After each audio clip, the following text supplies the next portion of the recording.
Hello friends, welcome to BBS Baba Physics. We are in the 8th module of our session जहां पे हम last question paper 1 2021 का solve करेंगे. Let's move. सो पहला question है, it's about आपको entropy निकालना है. करेक्ट. क्वेश्चन कह रहा है द मेल्टिंग पॉइंट टिन का दे रखा है. Melting point of tin is given it's 232 degree Celsius. हम शुरू से ही स्टैंडर्ड यूनिट्स में लेके चलेंगे ताकि लास्ट में पुट करने में हमें आसानी हो. तो 273 से ऐड कर दिया, केल्विन में आ गया. So and it's latent heat of fusion is latent heat of fusion. Fusion क्या होता है? जब एंथैल्पी चेंज करता है, when it melts, is equal to 14 calorie per gram. Now specific heat of solid tin का स्पेसिफिक हीट है 0.055 calorie per gram degree Celsius. Now molten का जो है specific heat 0.064 calorie per gram degree Celsius. अब इसमें कह रहा है calculate the change in delta S निकालना है. ठीक है, वी नो, मेंशन कर देना कि it's a reversible, we are assuming it's a reversible process. ठीक है, तभी हम लोग ये वाला फॉर्मूला यूज कर सकते हैं. Mention this assumption. And D S D Q is equal to होता है T D S. D S is equal to हो जाएगा डी क्यू बाई टी. तो delta S is equal to what? D Q equal CV, D Q is equal to CV D T ऐसे कर दें तो CV सी या सी, तो सी constant मानते हुए डी टी बाई टी, तो आ जाएगा C L N T two by T one. Now अब मास ऑलरेडी 1 ग्राम दे रखा है तो मास से मल्टीप्लाई करने की कोई आवश्यकता नहीं है आपको. टी वन, और टी वन दिख रहा है 100 डिग्री सेल्सियस से लेकर 100 डिग्री सेल्सियस से लेकर जो है 300 डिग्री सेल्सियस तक जाना है. ठीक है, तो 300 डिग्री सेल्सियस तक जाना है. अब आगे बढ़ते हैं. तो let's delta S is equal to delta S one. Delta S one किसके लिए लिख रहे हैं? Solid at 373 kelvin to 505 kelvin. Solid ही, अभी मेल्ट नहीं करवाएं. फिर latent heat of fusion by T, यहाँ पे टी हम लोग केल्विन में पुट करेंगे. और delta S to liquid at 505 kelvin to 573 kelvin. मैंने सारे टेम्परेचर्स को केल्विन में ही पुट किया है. आप ये भी देख सकते हैं कि सी मोल्टेन जो है आप कह रहे हैं कि डिग्री सेल्सियस में दे रखा है. फॉर एग्जांपल सी क्या होता है? स्पेसिफिक हीट इन पर डिग्री राइज इन टेम्परेचर. पर डिग्री राइज मतलब पर केल्विन राइज भी होगा, क्योंकि एक तो स्केल शिफ्ट है ना बाद बाकी. ठीक है, आगे बढ़ते हैं. तो डेटा के हिसाब से 0.055 ln 505 by 373 plus of 14 by 505 plus of 0.064 ln 573 by 505. इसका आंसर आता है delta S is equal to 0.05247 calorie पर केल्विन. ठीक है, ये मेरा आंसर आया है. आप देख लीजिएगा, कोई दूसरा आंसर आया है तो आप हमें बताइएगा. ये कैसे कोई ग्राफ बना सकते हैं आप? टेम्परेचर एस पे बढ़ रहा होगा कि टेम्परेचर बढ़ा फिर कांस्टेंट रहा क्योंकि फ्यूजन के टाइम मेल्टिंग फिर बढ़ा, ऐसा कुछ आप बना सकते हैं. नाउ मूविंग अहेड, इसमें क्वेश्चन नंबर 8 ए में ही दूसरा पार्ट है. क्वेश्चन नंबर 8 ए पार्ट 2. इसमें क्या क्या इफिशियंसी ऑफ एन इंजन निकालना है. इफिशियंसी निकालना है of an engine of compression ratio दे रखा है आपको. डीजल इंजन के बारे में इसमें कर रखा है. Efficiency of an engine compression ratio आपका दे रखा है. Compression ratio 13.8. 5 नंबर का क्वेश्चन, डायरेक्ट फॉर्मूला सब्स्टिट्यूशन है. और expansion coefficient is 6. Diesel expansion coefficient working on diesel cycle है. ठीक है, डीजल साइकिल. तो वी नो, डायरेक्टली लिखेंगे कि इफिशियंसी का फॉर्मूला क्या होता है. This is 1 minus 1 by gamma CP by C. Sorry, ये ऐसे होगा 1 माइनस 1 बाई गामा. गामा इसके साथ मल्टीप्लाइड है, माइनस गामा यहाँ भी है, ऊपर भी गामा है, और ये -1 है, और ये भी -1 है. वैल्यू पुट कर दीजिए, आंसर आ जाएगा. गामा का भी वैल्यू आपको दे रखा है. Gamma is 1.4. so it will be like 1 by 1.4, 6 power minus 1.4 minus 13.8 minus 1.4 by 6 power minus 1 minus 13.8 minus 1. so it will be coming out 0.5751. अगर परसेंट के टर्म में आप लिखेंगे तो आप कह सकते हैं 57.51%। और कह सकते हैं कि ये कार्नोट ऐसे ही एक लिख सकते हैं कि कार्नोट इंजन से जो है इसकी एफिशिएंसी कम है, तो एफिशिएंसी ऑफ कह सकते हैं कार्नोट इंजन इज मैक्सिमम, ऐसा कुछ आप लिख के कंक्लूड कर सकते हैं। Now moving ahead to question number 8B। 8B में डायरेक्टली हो जाए फर्मी डिराक डिस्ट्रीब्यूशन के बारे में पूछा है, फर्मी डिराक डिस्ट्रीब्यूशंस। तो आप थोड़ा मेंशन कर सकते हैं फर्मी डिराक डिस्ट्रीब्यूशन की क्वांटम मैकेनिकली पार्टिकल जो है इनडिस्टिंग्विशेबल होते हैं, पॉली एक्सक्लूजन फॉलो करते हैं। उसके बाद ये सब बात कुछ कुछ आप मेंशन करके आप लिख सकते हैं प्रोबेबिलिटी जो है of distribution is equal to GICNI distribution होगा। नाउ यू कैन डायरेक्टली इसमें क्वेश्चन में डायरेक्टली राइट द एक्सप्रेशन लिखा है, डिराइव नहीं कहता है, तो आप राइट द एक्सप्रेशन डायरेक्टली लिख दें is equal to 1 by e to the power minus alpha plus beta ei plus of 1, ठीक है, is equal to 1 by e to the power ei minus ef by kt plus 1, ठीक है, लिख दिया direct. अब दूसरे क्वेश्चन में अब इसमें ही ग्राफ बनाने भी कर रहा है एफई का आप यहाँ पे ग्राफ बना दिए, नीचे एनर्जी है ei है मान लीजिए, तो आपको पता है कि ये जो है t इज इक्वल टू 0 के लिए होता है, और ये जो है अगर T से थोड़ा सा टेम्परेचर बढ़ जाएगा तो ये T इज इक्वल टू 1 के T1 हो गया ये, ठीक है। और अगेन इसमें और आप ऐसे करेंगे और टेम्परेचर बढ़ाएंगे तो ये और स्प्रेड होगा, ये T2 है, तो आप क्या हो गया T2, तो हो गया आपका T2 greater than T1 than T2 0 ही केल्विन है, तो ठीक है। एक बात आप देखिए यहाँ पे जो है सब एक जगह कर रहा है क्योंकि यहाँ हाफ वैल्यू है, ठीक है, यहाँ EF है फर्मी एनर्जी, तो हाफ वैल्यू पे यहाँ सब एक साथ कट करेगा कोई भी टेम्परेचर लें, ठीक है। नाउ दूसरा क्वेश्चन आपका कह रहा है calculate the probability of an electron occupying an energy level 0.02 eV above Fermi level. Energy इसका मतलब एनर्जी लेवल क्या है, एबव फर्मी लेवल, तो फॉर्मूला में आप पुट कीजिए, फॉर्मूला में पुट करेंगे तो क्या होगा 1 बाई फॉर्मूला क्या था e to the power ei minus EF by KT plus 1, right. तो अब आप देख रहे हैं कि ये जो है ओके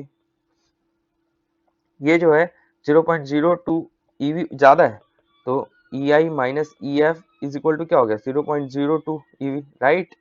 तो 1 by e to the power 0.02 eV by, अब KT का वैल्यू पुट कीजिए और KT का वैल्यू पुट करके उसको इलेक्ट्रॉन वोल्ट में चेंज कर दीजिएगा 1.6 माइनस 19 से डिवाइड करके, क्योंकि KT जूल में आएगा और 1 जूल मतलब जूल बड़ा यूनिट है, ठीक है, तो डिवाइड कीजिएगा तो बड़ा हो जाएगा, तो फिर ये सब वैल्यू आप कैलकुलेट करके आ जाएगा आपका 0.31569। आंसर आप वेरीफाई कर लीजिए एक बार and let us know if any different answer you are getting. Now moving ahead, ये ऊपर वाला जो क्वेश्चन 8B था, ये सेकंड पार्ट, ये भी 5 नंबर का था, ऊपर वाला पार्ट जो है ये वाला 15 नंबर का था, 15 नंबर का था, तो इसलिए आपको write the expression plot the graph now from plot propose two alternative definitions of Fermi level.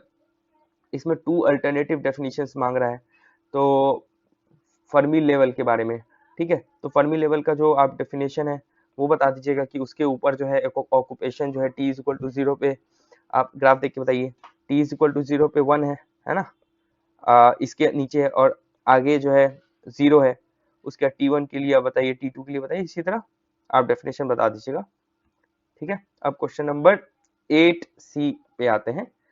Given an infinite light, क्या कर रहा है, इनफाइनाइट लाइन चार्ज कह दिया भैया, पहले क्या है इनफाइनाइट लाइन चार्ज, और उसके लिए कह रहा है पासिंग चार्ज डेंसिटी लैम्डा दे रखा है कितना 2 नैनो किलो पर metre parallel to Y axis.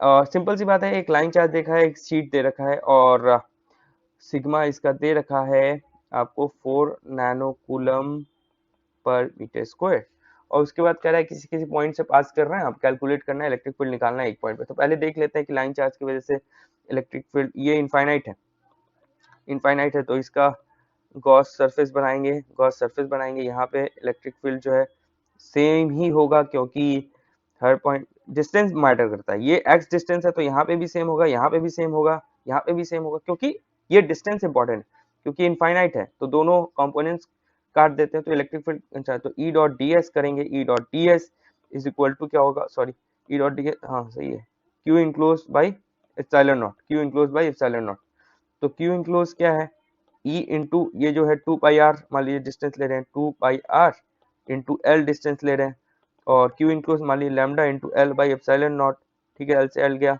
तो ई इज इक्वल टू क्या हो गया, lambda by 2 pi R epsilon naught N cap की वैल्यू निकाल लेंगे। इसी तरह अगर शीट का आप देखें तो एक सिलेंडर ऐसे कुछ बनाइए, यहाँ पे E dot D S is equal to हो जाएगा क्यू इनक्लोज मान लीजिए ए रेडियस का है, तो pi a square sigma by epsilon naught, q enclose by epsilon naught, तो E is equal to what. अब देखिए यहाँ पे जो वेक्टर है एरिया वेक्टर, और यहाँ पे जो इलेक्ट्रिक फील्ड है, क्योंकि यहाँ अगर चार्ज है तो ये दोनों सेम है और यहाँ भी सेम है, तो दोनों प्लस प्लस हो जाएगा, तो यहाँ 2 pi a square sigma by epsilon naught E is equal to sigma by 2 epsilon naught, ठीक है, E is equal to sigma by 2 epsilon naught. ये क्या है, एक तरफ का है, मतलब सिग्मा बाई 2 एप्सिलॉन नॉट इधर है, सिग्मा बाई 2 एप्सिलॉन नॉट इधर है, और इसी तरह कैपेसिटर में होता है तो क्या यहाँ plus plus plus minus minus minus, तो इसका सिग्मा बाई 2 एप्सिलॉन नॉट, और यहाँ इसकी वजह से फिर से सिग्मा बाई 2 एप्सिलॉन नॉट, तो नेट हो जाता है सिग्मा बाई एप्सिलॉन नॉट, ठीक है। अच्छा, अब क्वेश्चन पे आते हैं। क्वेश्चन आपको कह रहा है कि एन इनफाइनाइट लाइट, आप पहले एक तो ये बना लीजिए, आप एक, ठीक है, हम x, ये x है, ये y है, ये z है, ठीक है, ये z है। अब कह रहा है infinite light charge of density आपको लिख दिया ऊपर 2 नैनो किलो पर metre is parallel to y axis and 3,0,4 metre से पास कर रहा है, ठीक है। तो 3,04 मतलब कि ये जो प्लेन है, ये जो एक्सजेड प्लेन होगा उससे पास कर रहा होगा, ठीक है। ये ये ये जो एक्सजेड प्लेन है, ऐसे ऐसे मान लीजिए एक्सजेड प्लेन है, इससे पास कर रहा होगा, तो आप इसको देखेंगे और मान लीजिए ये पॉइंट है 3,0,0 और ये पॉइंट है 0,0,4, तो मतलब ऐसे कुछ लाइन, और पैरेलल टू वाई एक्सिस कह रहा है, तो लाइन जो है ऐसा कुछ पास कर रहा होगा, ठीक है, लाइन जो है ऐसा कुछ पास कर रहा होगा, डन, मतलब आगे बढ़ के।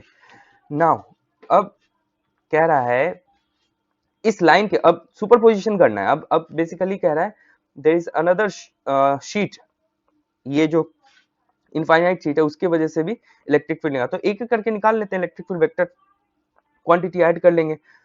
तो इस पॉइंट की वजह से हमें कहाँ निकालना है, 10, 10, 10 पे लाइन चार्ज की वजह से इलेक्ट्रिक फील्ड निकालना है। अब एक बात समझिए, जो electric field is equal to what, lambda by 2 pi R epsilon naught N cap. इसका मतलब क्या है कि आप अगर लाइन चार्ज अभी ऊपर मैंने दिखाया, तो अपने को क्या मतलब है, डिस्टेंस से मतलब है, ठीक है, डिस्टेंस से मतलब यहाँ भी सेम, यहाँ भी सेम, यहाँ भी सेम, डायरेक्शन भी सेम होगा, ठीक है। तो आप इसी तरह इमेजिन करिए कि हमें क्या चाहिए, लाइन चार्ज से, लाइन चार्ज जो है ये लाइन चार्ज है, इस चार्ज से ये 10,10,10 का परपेंडिकुलर डिस्टेंस चाहिए। तो इस पॉइंट को 10,10,10 को हम ऐसा क्योंकि इस 10,10,10 को हम एक्सजेड प्लेन में ले लेंगे ताकि हमको परपेंडिकुलर डिस्टेंस मिल जाए लाइन चार्ज से। तो परपेंडिकुलर डिस्टेंस क्या हो जाएगा, 10 minus 3 whole square by 10 minus 4 whole square का अंडर रूट, तो it would be coming root under 49 plus 36 root under 85, ठीक है। और एन कैप, अब देखिए एन कैप इधर निकल गया तो एन कैप सेम सब जगह सेम होगा, तो N cap is equal to क्या हो जाएगा, 10 minus 3i plus 10 minus 4j by root under 85, ठीक है। तो N cap is equal to what, 7i plus 6j root under 85, ठीक है। तो अब बस हो गया, E इज इक्वल टू आपको कैलकुलेट करना है, E कैलकुलेट कर लीजिए, electric field due to line charge E1 मान लीजिए, इसको क्या देते हैं, तो E1 इज इक्वल टू क्या हो जाएगा, lambda by 2 pi R into epsilon naught N cap की वैल्यू लिख चुके हैं, तो देखिए इज इक्वल टू लैम्डा की वैल्यू क्या दे रखी है ऊपर, लैम्डा की वैल्यू दे रखी है 2, करेक्ट।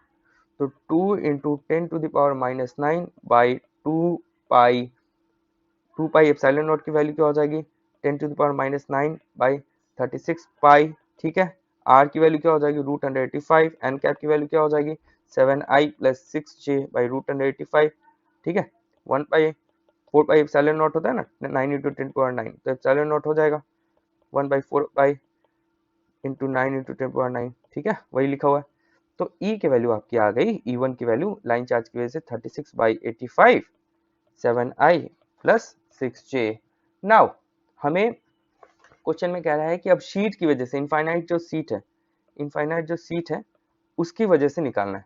अब आप देखिए इनफाइनाइट शीट की वजह से, infinite sheet is passing through, क्या कह रहा है, पासिंग थ्रू 006, मतलब 006 मतलब आप क्या कि ये अगर x है, ये y है, ये z है, तो इन सीट कहीं यही ऐसे ऐसे इनफाइनाइट सीट मान लीजिए, है ना, इट्स पासिंग टू, ठीक है, ऐसे ये पूरे में सीट ऐसे समझ लीजिए, चारों उस तरफ भी इस तरफ, infinite passing and you have to calculate 10, 10, 10।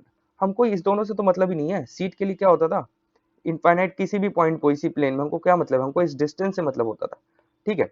तो आप डिस्टेंस देखिए, डिस्टेंस क्या हो जाएगा, 10 - 6, 10 - 6 ही तो डिस्टेंस हो जाएगा, करेक्ट। तो आपका दिस विल बी कमिंग, आप निकालते हैं sigma by E is equal to what, E is equal to sigma by 2 epsilon naught N cap. Actually हाँ ठीक है, देखिए E is equal to sigma by 2 epsilon naught N cap. हमें infinite sheet हम जब लेते हैं, तो इसके एक्सप्रेशन में देख रहे हैं कोई डिस्टेंस कोई जरूरत ही नहीं पड़ रहा है, करेक्ट। यहाँ पे 10, 10, 10 कहीं भी हो, मैं यही बोलना चाह रहा हूँ, कोई फर्क नहीं पड़ता, बस हमें एन कैप देखना है, एन कैप किस डायरेक्शन में होगा। तो अब आप देखिए ये 10, 10, 10 कहीं इधर होगा, मतलब जेड एक्सिस में 006 से तो ऊपर ही होगा ना, तो प्लस के कैप होगा। अगर ये मान लीजिए 10, 10, 3 होता तो माइनस के कैप होता है, इसकी वजह से, समझ रहे आप। तो इसलिए आपको डिस्टेंस नहीं चाहिए, आपको बस ये चाहिए, मतलब के कैप प्लस के कैप होगा या माइनस के कैप होगा, तो ठीक है। तो आप वैल्यू पुट कर दीजिए, that would be like E2 is equal to 4 × 10⁻⁹ 2 × 10⁻⁹ by 36 by k cap, तो it will be coming 72 by k cap, E2 हो गया। अब दोनों को आप जोड़ दीजिए, वेक्टर सम ही तो होगा, E is equal to what, E1 plus E2, right?